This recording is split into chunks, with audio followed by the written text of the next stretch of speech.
Paris, 1885. A mother arrives at a scientist's laboratory carrying her 9-year-old son. He's been bitten 14 times by a rabid dog. The scientist has never tested his treatment on a human being. Not once. But he agrees. And what happens over the next 10 days will change the history of medicine. Let's back up, because to understand why this moment mattered so much, you need to understand what was living inside that boy. What makes rabies, once symptoms begin, one of the most lethal diseases known to medicine, with a fatality rate close to 100%. Rabies is caused by a lyssavirus. It's carried in the saliva of infected mammals, which is why the classic route in is a bite. Dogs, bats, raccoons, foxes, depending on where you live, different animals act as the main carriers. But here's the first strange thing about this virus. Most infections that get into your body take the fast route. They spread through your bloodstream, riding your circulatory system to reach every corner of you almost immediately. Rabies doesn't do that. Instead, it does something stranger and in some ways scarier. It finds a nerve cell near the bite, and it climbs in. Then, instead of racing through your blood, it travels along the nerve itself, moving from cell to cell toward your spinal cord and brain. It's essentially hijacking your own nervous system as its highway, using the exact wiring your body needs to function as its private road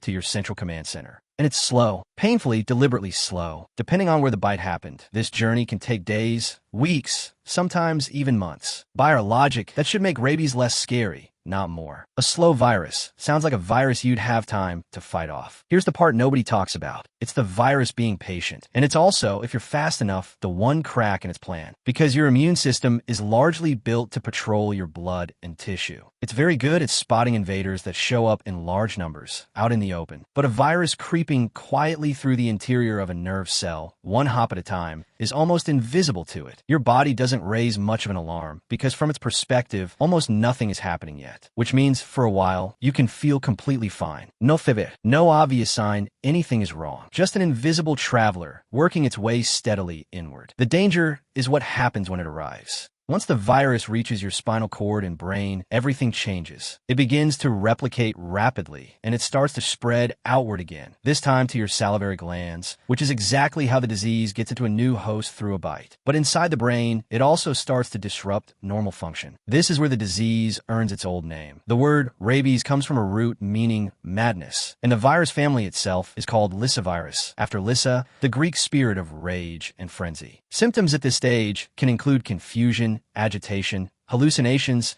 and a particularly strange and telling one, a spasming fear of water, sometimes called hydrophobia, caused by painful throat spasms triggered by the act of swallowing. And once these symptoms appear, the outlook is almost uniformly grim. There's essentially no reliable cure once the virus has taken hold in the brain. It is, put simply, one of the deadliest infectious diseases on Earth, once symptomatic. So the entire fight against rabies comes down to one thing: catching it during that slow, quiet journey before it ever reaches the brain. Which brings us back to Paris, 1885. The dog that bit Joseph Meister was confirmed rabid. Without help, his odds were terrible. But Louis Pasteur, the scientist his mother brought him to, had spent years developing something unprecedented, a treatment made from the dried spinal cords of rabbits deliberately infected with rabies, weakened through the drying process into a form that could train the immune system without causing full-blown disease. He had tested it on dogs. He had never tested it on a person. Over the following days, Meister received a series of these injections, a race against the virus's own slow crawl toward his brain,